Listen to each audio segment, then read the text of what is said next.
All right. Good day, everyone, and welcome back. Very excited today to be joining Harley Schlanger and delivering another edition of Hanging with Harley. Harley is works with the LaRouche PAC, also the Schiller Institute, and we're very thankful for all the great work that they do in helping to provide clarity through a lot of the chaos. A lot of the things are going on. So Harley, how are you, sir? I'm doing fine and much better than the world. Yeah, a lot of interesting things are taking place. We're witnessing the old allies that are coming forth again. Theresa May, the Parliament establishing that granting permission for some type of intervention to occur in Syria. So, what are your thoughts on that, Harley? Well, as I've been emphasizing, and we've been emphasizing for a long time, it's the British, it's the British, it's the British. And we don't mean the English people, but we mean the higher levels of the British aristocracy with their connections into banking and finance, their control over the intelligence community in Great Britain and also in the United States. And what we've seen is a series of provocations going back to starting with the attacks on Donald Trump's election. That came, as we now know, from Britain, from Christopher Steele, working on behalf of MI6, hired by the Clinton campaign, brought in to run an operation to minimally to discredit Trump during the campaign, but once he won the election, to get him out of office. This included the British networks inside the intelligence community, James Clapper, John Brennan, Comey, Mueller. What you see is a British operation that includes the neoconservatives in the Republican Party. And I know V and I had a couple of back and forths on this because he kept saying the Democrats, the Dem Libs. And I look, Trump has as much trouble with the neocon Republicans. And it's obviously the case now. So you had the Russiagate story. They couldn't get anything on Trump. It didn't work. He didn't quit. So then they decided to try to break the US Russia or the Trump Putin relationship with the Skripal affair. And no matter how you spin it, the British chemical warfare scientists said that there's no proof that this was a Russian origin chemical attack. Now, since that fell apart, what's the next one? The White Helmets, who are largely funded by MI6 and also by the State Department's National Endowment for Democracy as an NGO. They're not Syrians on the ground. There are a couple of Syrian refugees or emigres who live in London, and by the way, live pretty well, who put out these reports of chemical weapons attacks. And again, what do they say? It's Assad and it's the Russians. And then at the same time that goes on to try and destabilize Trump further, you raid on the office and the home and the hotel room of his personal attorney. Tension here. It's really the case that Putin is such a moron that on the eve of his last election, he would send a couple of guys in to try and poison a Russian spy who they had in prison in Russia. They let him go. No, obviously, he's not that kind of a moron. That stupid that he would use chemical weapons in an area, East Ghouta, outside of Damascus, when he's about to win the war against ISIS? No, these are classic examples of false flags coming from Britain. The tragic side of the story is that the US media covers it as though it's truth. And you get people right from John McCain to right wing Republicans to the Charles Schumer faction of the Democratic Party coming demanding an attack on Syria. And any honest conservative who's listening to this should realize that when you're on the same side with Nancy Pelosi and Schumer, then there's something wrong. So I think if we start with that, thankfully, so far, the US has not responded. Sure that if the decision is made to go ahead and hit some Syrian site, that they don't hit any Russians. But it's a very dangerous situation. There's no reason whatsoever for this to happen. By the way, there's one other factor here. The came out and said he's going to promise from the campaign that there will be no U.S. support for a war in Syria. And it's at precisely that moment that you have this new phony gas attack. I mean, I don't know whether there was a gas attack or not. They haven't confirmed that yet, but certainly it wasn't done by the Assad regime. Harley, I lost you there for about 5 seconds. I just said that if there was a chemical weapons attack in Syria, it was not done by the Assad regime. It was obviously done by some of the rebels, the so-called moderate rebels, who, according to a report from the UN, they got chemical weapons from that were in Libya through Turkey. So, that's something that should be investigated. Correct. Yeah, and hopefully cool heads can prevail. And numerous times we're saying kind of the same old lines. It's almost like Tony Blair, and thankfully we have Donald Trump in office and not a George Bush to continue this escalation. And Harley, one of the other things that came up in regards to this is the fact that potentially there's some information coming forth that the McCains may be involved. John McCain, who has been a warmonger, and his involvement with Syria. Well, McCain has a long history of sticking his nose into anti-Russian operations. In Ukraine, he met with neo-Nazis and claimed he didn't know they were neo-Nazis. In Syria, he was photographed hanging out with ISIS people. So he's either the world, or else he realizes that he's going to get protective cover from the media. So, but the point here, I'm glad you mentioned Tony Blair. That ought to be de facto evidence that this is a British operation designed to attack the United States. Blair has a history. I mean, what did Blair do? He worked closely with Clinton to have the war in the Balkans in the 90s. He was the one who went to George W. Bush with the phony dossier on Saddam's alleged weapons of mass destruction. And now saying, of course, there were chemical weapons and the British should strike. So this is a guy who should be locked up or give him a fair trial, but the result will be, if he gets a fair trial, he's going to go to jail of his life, because he's a mass murderer. And the people of the United Kingdom are paying the price for having elected him. And then when Cameron went down, what do they end up with? Kind of Tony Blair dragged Theresa May. Yes, yeah, correct. Let's also talk a little bit, Harley, in regards to what transpired this past week with Robert Mueller giving information for the FBI to raid the office of Donald Trump's attorney. How dangerous is that? I can't fathom that, Harley, that we're witnessing, and this is transpiring, and so many people are allowing it to happen.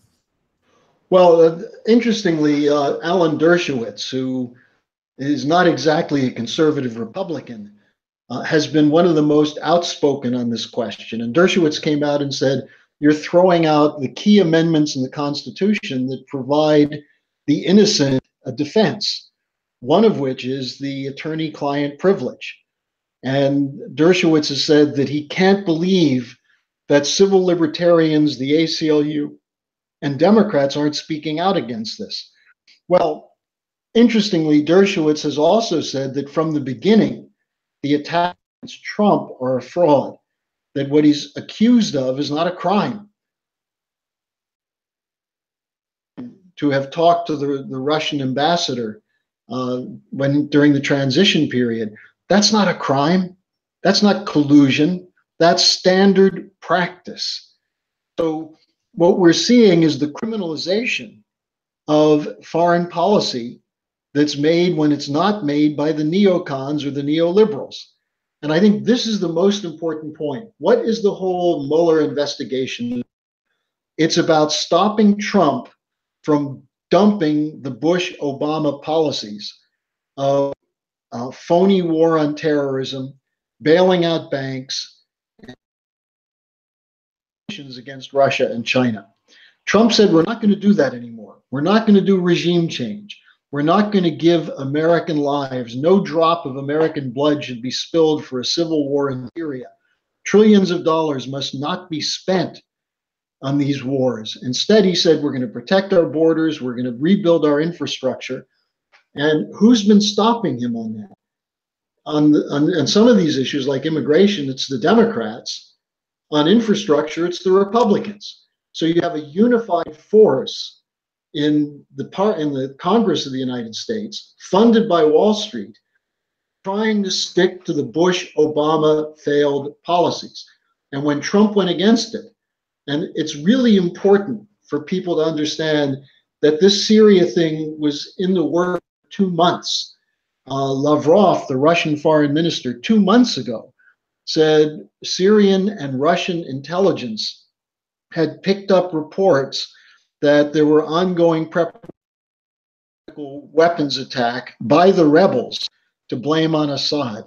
So this was known 2 months ago that this was in the works. But when does it happen? At the point at which ISIS and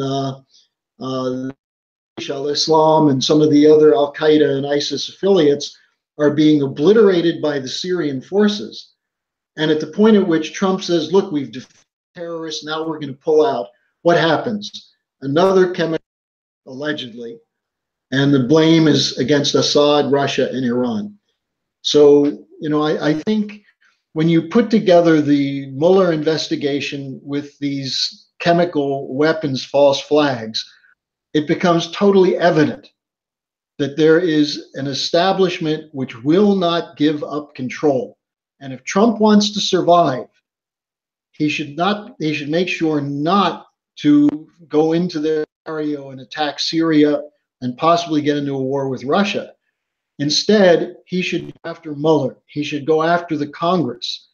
He should go to the American people and say why he's not going into Syria, because it's not our job. American people would rally to support him.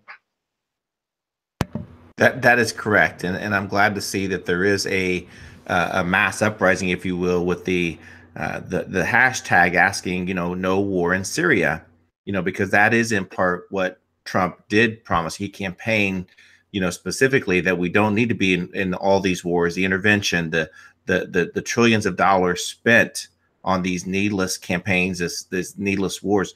Harley, I want to ask you, is there any thoughts regarding, because to me and what Mueller is doing at this point is almost borderline intimidation to the administration. Are they utilizing Mueller to politically pressure Trump into these wars? Oh, absolutely. LaRouche PAC put out a leaflet called Enough. And it said Trump should go after Mueller, not the Syrians. And what we said is that this is a blackmail operation against Trump. This came out again. It was very interesting with Comey's book. The Washington Post, they had coverage of the new book that's going to come out next week, with a lot of detail of Comey's meeting with Trump in January 2017. And in it, Comey basically admits that he went with the Christopher Steele dirty dossier to Trump in what he once described as a J. Edgar Hoover moment. In other words, Hoover used to use sexual material to blackmail presidents and congressmen. He'd go in and say, look, we have this evidence against you. We'll make it public unless you play by our rules.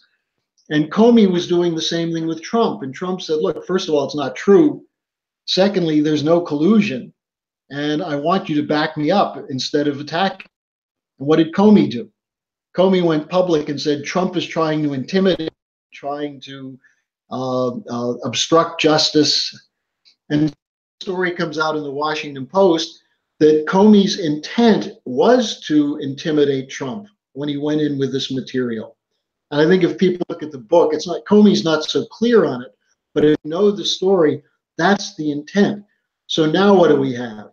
We have this Playmate of the Year. We have Stormy Daniels. We have this fake story from the doorman of Trump Tower that Trump had an illegitimate child with a housekeeper. All these stories coming out. And what does Mueller do? He sicks the FBI on Trump's personal attorney who's been with him, I think, 20-something years. Michael Cohen. Right. Yes. Yeah. So it's not just blackmail, it's obliterating what Trump said is the red line. He said he will not allow Mueller to attack his businesses and his family. And that's precisely what he's doing. It's what he did to Flynn to get Flynn to buckle. It's what he did to Gates to get him to buckle. It's what he tried to do to Manafort. And Paul Manafort, I think, really deserves the balls of the year or balls of the decade award because he's standing up. He's not going to go over and play this game. But that's what they're trying to do. And now they're targeting Trump directly. And they're looking for something in Michael Cohen's books and his, hey, look, they seized his computers. They seized his law records. They seized all kinds of documents, financial documents and others, none of which are covered under Russiagate, under the mandate originally given by Rosenstein, which, by the way, Rosenstein keeps expanding so that Trump can keep, I'm not Trump, that Mueller can keep expanding the investigation. So this whole thing is a fraud. It's an attack on Trump and an attack on Putin. It's an attack on every American who voted for Trump and every person who said they're tired of these endless wars, they're tired of endless bailouts. They want the country to go back to production and economic development. By the Electoral College, the majority of the American people. And so they're trying to overturn an election just as they did in Ukraine, as they'd like to do in Russia. Yeah, Harley, what you said was right on point in regards to this is exposing so much.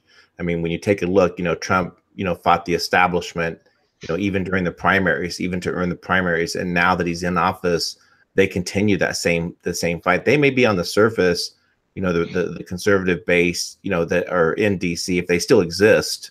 But we're watching them, several of them watch this happen. Like it's no big deal. And also I want to get your thoughts, Harley. There's a lot of speculation right now with Tom Ryan vacating Speaker of the House that they are prepared, that the GOP is completely prepared to turn over the House and the Senate in preparation for some type of impeachment against Donald Trump.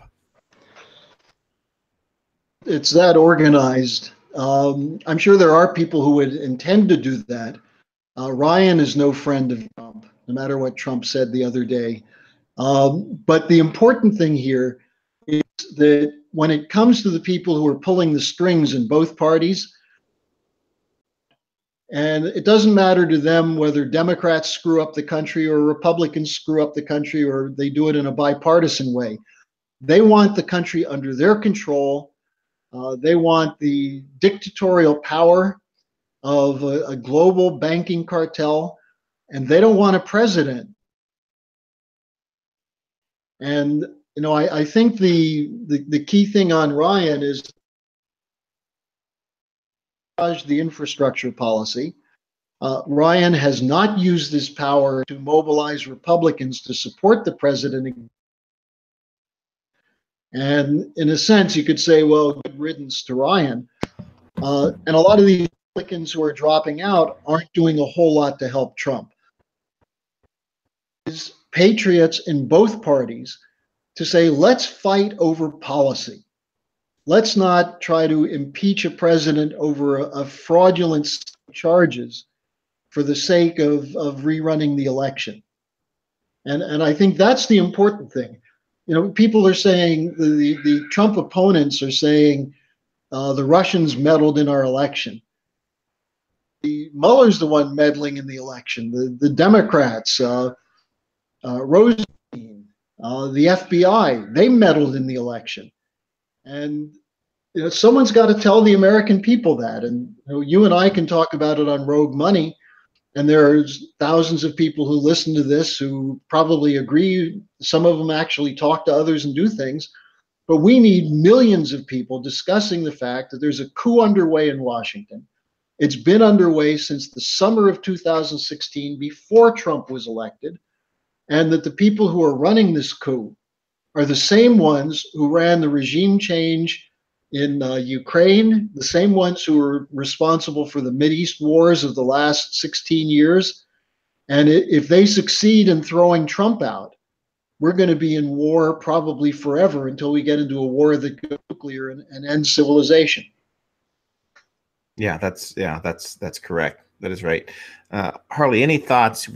Recent news that Trump is reconsidering the rejoining the TPP, and I know that at one time, I'm not sure if it's changed on that economic forum, but what are your thoughts on that, Harley? Well, I'd like to see what he's talking about in terms of changes for the TPP. He doesn't want to join it as it is. The statement that came out, which was sort of one of these offhanded comments, there's who's suggesting to the United States that the U.S. rejoin the TPP is Xi Jinping of China. And he would like the United States to be a part of it, not as a traditional free trade agreement, but as part of a new policy, which the Chinese have as a win-win policy, which Trump and the Chinese are negotiating now, which is a fair trade agreement. So if in fact that's what's going on, then that's very different than Trump saying, okay, I surrender. I'm going with Hillary Clinton's gold standard TPP. Correct. So I don't think that's going to happen. Look, a lot has changed. While people want to say that Trump's done nothing, there's an incredible change that's occurred for most people in the last year and a half. More and more people are beginning to figure out that it's not a question of red team and blue team, but that there's something else involved. And to the extent he understands this, should be more clear with people. He's fighting for their future. He has to say the people against me are failed over and over and over, and I'm not going to let that happen. If he were to do that and send that out repeatedly instead of short tweets, which are sometimes effective and sometimes are quite frightening, I think he could rally the population behind him. Mm-hmm. Yeah, it's a challenging thing to understand with the person holding the highest office, supposedly controlling the House, controlling the Senate, the Supreme Court, to be witnessing this, Harley. It's like it's unreal. But go ahead. Yeah, you know what it shows? I mean, it shows that elections are the circus. Government is the business of the elites. And that's something people have to figure out, that what we see in most election campaigns, you're voting for someone like you're choosing a deodorant or a toothpaste, whether you like the smile, whether they hit the right identity buttons. But governing really is an art. And governing well, statecraft is the highest art. And we haven't had very many statesmen in the highest offices in the House, Senate, or the presidency. There were moments when Reagan rose to the occasion, moments when John Kennedy looked like he was the real deal. But in the lifetime of most people alive today, we've had basically character actors who played a role, like Bush. Bush on the one hand played the role of being the gee, shucks, gosh, I'm just country boy, country boy from Connecticut and Wall Street. People fall for this. They fell for Obama being a black social activist. He never gave a damn about African American people. More African American money was lost with Obama as president than under previous administrations. The idea that this guy is a left-wing Saul Alinsky told to scare the conservatives. He was a Wall Street guy, CIA guy from top to bottom. And so Trump, the guy who actually had some Hollywood experience with reality shows, came in and played a different kind of president, namely anti-establishment. And we see the reaction. Bush and Obama had a lot of positive media. Trump hasn't had much positive media at all, except, if you say, it doesn't matter what they say about me as long as they spell my name correctly. So here's an opportunity, and it's an opportunity born out of potential tragedy. But if we use this current crisis to point the finger where it needs to go, at the British intelligence networks and their financial controllers and their control over media and most of the political parties of the Western world, including the Tories, including all the parties in Germany, the Democrats and Republicans in the United States. If we do that, we have an opportunity to really clean house, really drain the swamp. One thing to watch, CJ, is what's happening in Italy, and I'll see if I can get our friend on from the Lega Nord again, who's done a couple of with us. Yeah, that'd be great. That'd be great. What's happening in Italy is that they're rejecting the EU and they're rejecting the establishment. Salvini, who's the head of the Northern League, which is the most likely candidate for the next prime minister, he said Italy should not go to war over Syria. Italy should oppose the sanctions against Russia. And Italy should welcome Chinese investment in Europe. The Austrian government, really interesting there, the president and the chancellor and 4 cabinet members spent a week in China. And they said, we're seeing a revolution in what's happening in China, and we want to be a part of it in Europe, referring to the infrastructure development. They brought 170 CEOs with them into China. So I think seeing the shift that take place, but the shift scares the hell out of the establishment, and they prefer war to giving up their power. And so we've got to move more rapidly to take their power away from them. Absolutely. Very well said, Harley. Harley, please share with our listeners again. I know most of them probably already know, but please share your contact information and then also LaRouche Pack, please. Yeah, LaRouchePack.com. You can get daily updates, videos, stories. You can sign up for free for our daily briefing lead, which is something which is quite different from what most people are used to getting from the media. If people want to be in touch with me, you can write to me at harleysch@gmail.com. I answer every email I get. I've been sending out a lot of articles, and I welcome the dialogue with your base over at Rogue Money. Absolutely. Well, it's an honor and a privilege to have you working with us, Harley, and in this battle that we're all in. So thank you so much for being with us today. And for our listeners, please make sure to like, share, get this message out, share it in your networks. We truly appreciate it because we're all in this together. So Harley, thank you so much. See you next week. All right, take care. Thank you.